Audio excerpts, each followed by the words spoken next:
Right guys, welcome back to another episode of Bikes and Bits.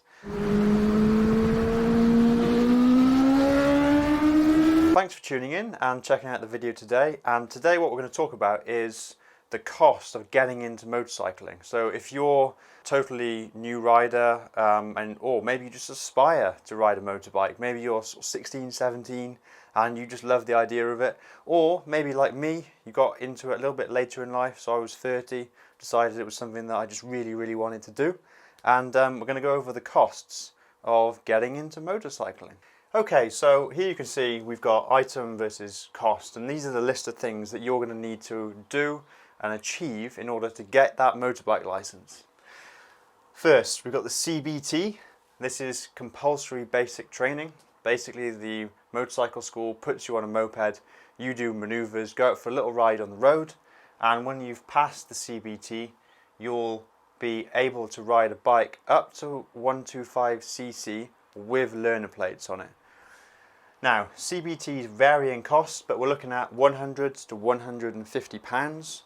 Don't go for just the absolute cheapest CBT. Look whether the protective equipment's included, look whether you're insured on the bike and it's not an extra, and look whether the bike hire is included as part of the price. But stage one is get your CBT. After you've done your CBT, you're going to book online a theory test. That's going to cost you £23.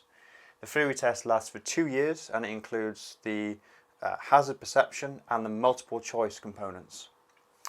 After that, when you've done your theory test, you can go back to your instructor at your motorcycle school and you can start taking lessons. Unless you're a total natural, you're going to need to have some instruction in how to ride a motorcycle.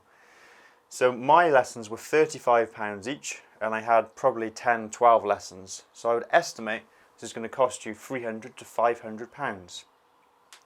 When you've had enough experience out with the instructor riding the larger bike, so at this stage you'll be instructed on a bike with gears and it's A2 license compatible. You'll then be able to take your Mod 1 practical test. This is in a controlled environment and you perform 13 manoeuvres under the watchfly of an instructor. I'll do another video which talks about how to pass the Mod 1 test.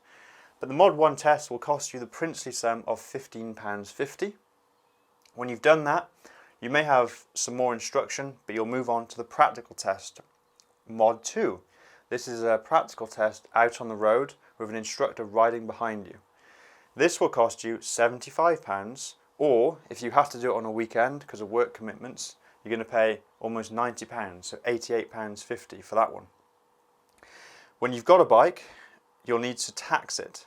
This is called road tax, or to use its correct term, VED, or vehicle excise duty. Now the good thing about motorbikes is the tax is very cheap compared to a car. So if you're riding a 125, it's going to cost you 20 quid a year, hardly anything. And then if you go from up to a 400cc, you pay 44, up to a 600cc, you pay 67. And if you go for a bigger engine bike, you're still only paying £93 a year. Compare that to cars, where you might be paying sort of £600-700, especially on a newer and performance car. So I'm actually quite lucky with the Triumph because it is 599 cc's, so we're just in the bracket for £67 road tax. Okay, this is an expensive one. You're going to need protective gear, so we're looking at jackets, we're looking at helmets, we're looking at gloves, boots, motorcycle jeans, which include the leather trousers you see motorcyclists wearing. You can buy this second hand, but being a new rider you may want to get it new just so you can be sure of the fit and confident that you're going to be safe out on the road. I would recommend getting your lid new because you don't know the history of a second-hand helmet. So this could cost around 500 quid. I've put there, that's what mine cost. Could get it cheaper on eBay, and I've got another video which just shows you what protective gear I've got, and more recently I've been buying second-hand because it's much better value. This is one that I didn't expect. This is buying security equipment or anti-theft devices to protect this motorcycle that you're going to invest in. So to have a chain, that's £100. So I've got an Oxford Global 1.5 metre chain. You could get a chain cheaper and just use a conventional padlock. It would still work really well. Also the ground mount that you screw into concrete with concrete bolts to stop somebody taking away your motorcycle, that might be about £35, and I'll show pictures of these so you'll be able to see them in the corner of the video. Lastly, or second to last, we've missed the most important thing that you're going to need if you want to become a motorcyclist. It is the motorcycle itself.